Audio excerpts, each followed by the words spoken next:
Lord Yahweh spake to me some more, and he told me that anyone with gross, icky skin diseases, or people who are unclean from touching dead bodies, whether men or women, need to leave the camp. Lord Yahweh doesn't like the icky, gross skin diseases that he created, and he doesn't want them to defile his most holy camp and all his people and stuff. Gross! Get out of here! And so we sent those icky, gross people away from our camp, just like Lord Yahweh said. Lord Yahweh spake to me again, and he told me that any man or woman that wrongs other peoples and sins needs to confess. They must make restitution, plus another 20% for pain and suffering. But if the person that they have wronged is dead, and that person has no relative to make the restitution to, then that restitution loot belongs to Lord Yahweh. The priest will hold it for Lord Yahweh until his omnipresence requires it, in case Lord Yahweh needs petty cash or something. You know how it is. Also, a sacrifice of a ram for restitution is required by Lord Yahweh. Slaughter, blood, sprinkle, sprinkle. Then Lord Yahweh spake to me again, and he told me there was unfaithful wives in the camp. What? Even if a man suspects his wife is unfaithful, Lord Yahweh says there's a test for that. No, it's not like a DNA test, stupid atheists. If a man even suspects that his wife has cheated on him, then he is to bring his wife before the priest. Lord Yahweh said that the priest must have the woman metaphorically stand before Lord Yahweh's glorious omnipresence to be judged.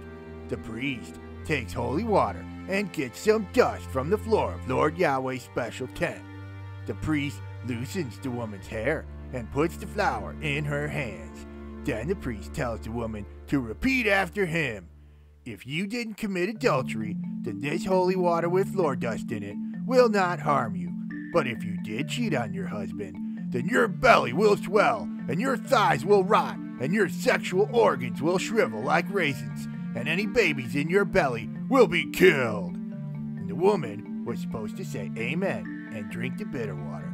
Then the priest takes the flour from her hands and gives it to Lord Yahweh as a burnt offering. And if that woman was an icky, gross, dirty cheat, then all of those bad things would happen to her, and she deserves it too. But if she's innocent, then there's nothing to worry about. So go ahead and drink the bitter water, ladies. Drinking water with dirt off the floor is perfectly fine to drink, if you're innocent. What's that? If you drink the bitter water and nothing happens because you're innocent, then what happens to your jealous husband who was wrong about you the whole time? Nothing happens to him. Get serious, ladies.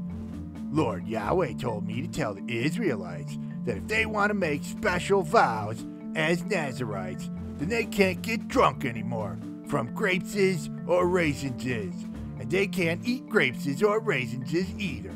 You can't cut your hair neither, and you can't be near any dead peoples, not even if it's your brother or sister's funeral. Too bad. You should have thought about that before you took a special vow, and your dead relatives should have thought about that before they up and kicked the bucket on you. If you're anywhere near any dead peoples, then you better offer 2 turtle doves or 2 pigeons. Slaughter, blood, sprinkle, sprinkle.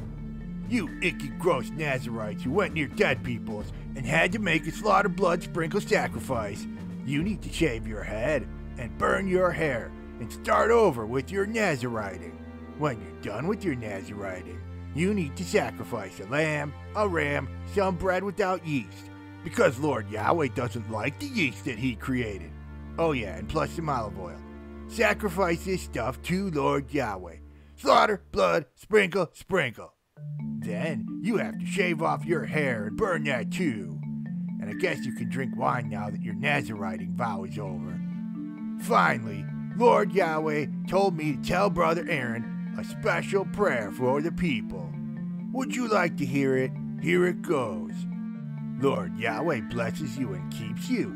Lord Yahweh's glorious omnipresence shines down upon you. Lord Yahweh is gracious to you.